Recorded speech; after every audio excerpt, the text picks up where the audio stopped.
بصي القروبه بصراحه الله يبارك لها، قالت لي ضيفيها على الكبده وانسي تاني تعمليها الا بالطريقه دي. هي دي سر المطاعم الكبيره اللي بتبقى ريحتها قلب الشوارع وتلم الناس عليها. احلى كبده هتعمليها النهارده بجد تحفه، هنقدمها بقى في السندوتشات كده، ولا تشتريها من بره ولا اي حاجه، هتعمليها لاولادك في 10 دقايق.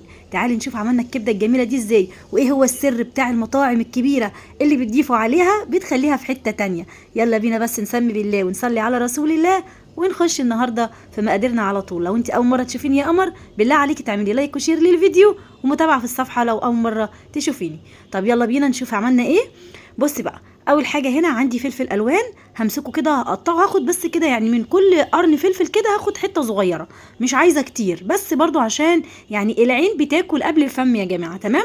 والكبده يعني معروفه الفلفل اساس الكبده، فهنقطع كده شويه زي ما انتم شايفين بالشكل ده مكعبات صغيره جدا جدا. تمام كده تمام كده. طيب بعد ما قطعنا الفلفل بالشكل ده نفضيه كده بقى في بوله، وتعالوا معايا كده بقى نشوف عملنا صينيه الكبده الفظيعه دي ازاي. اول حاجه عندي هنا زيت ساخن على النار، فرمت كده شويه ثوم محترمين مع قرنين فلفل، ويا سلام بقى لو كان سبايسي. وهنا السر يا جماعه، هتحطي حوالي 4 معالق كبار من الخل، هتطشي بيه الطومه زي ما شفنا في اول الفيديو، تمام. واول بقى ما تلاقي الخل كده والطومه والفلفل معاكي بداوا كده ريحتهم تلعلع كده، وكمان اللون كده بدا يصفر سيكه، هتبداي تنزلي هنا بالكبده بتاعتك. طبعا احنا كنا بنعملها كلنا، وانا كمان كنت بحط الكبده الاول تاخد صدمه في الزيت وابدا احط عليها الحوايج بتاعتها، لكن جربي الطريقه دي فعلا فعلا ودت الكبده في حته تانية. طيب اول ما هتبدا هنا الكبده نشوحها تشويحه تمام التمام وتبدا تستوي، هنبدا بقى هنا خلاص ندخرها كده على جنب، وننزل هنا ببصلايه، وده اختياري، بس عايزه اقول لكم اديتها برده تيست كده حلو قوي، بصلايه ناعم كده وهي دوبك كده، بس ايه كمان اديتها تشويحه على جنب، ونزلت بالفلفل بتاعنا. وابداي بقى يا ست الكل قلبي كل ده في بعضه وادمجي كل ده في بعضه. وبعد كده بعد ما خلاص نحس كده بس ان الخضار بتاعنا مع الكبده دبل وخلاص استوى، نبدأ بقى هنا نبهرها. هنبهرها بإيه؟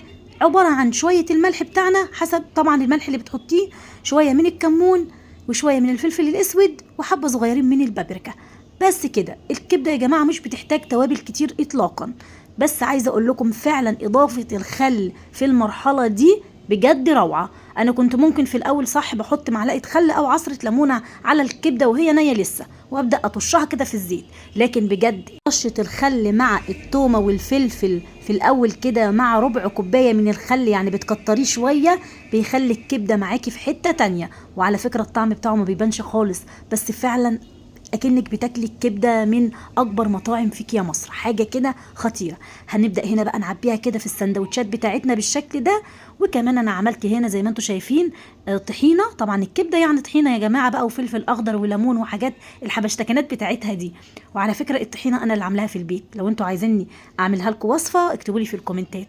زي ما انتم شايفين هنا انا عملت الطحينه اهو بالشكل ده، وهبدا بقى هنا بقى ايه اشرب السندوتشات بتاعت الكبده كويس قوي بالطحينه بتاعتنا بقى. وعايزه اقول لك والله هتاكلي احلى سندوتشات كبده ما شاء الله. كل الكميه دي كانت بنص كيلو يا جماعه من الكبده، عمل معايا ما شاء الله كميه حلوه جدا. والطبق اللي هناك ده عمل لي حوالي قد السندوتشات دي مرتين 3 كمان، قد يعني خطيره. شوف احنا بقى لما بنيجي نشتري سندوتش كبده يكون نضيف كده وحلو من حد مضمون، شوف بيكون بكام يا جماعه، بيتباع بالشيء الفلاني.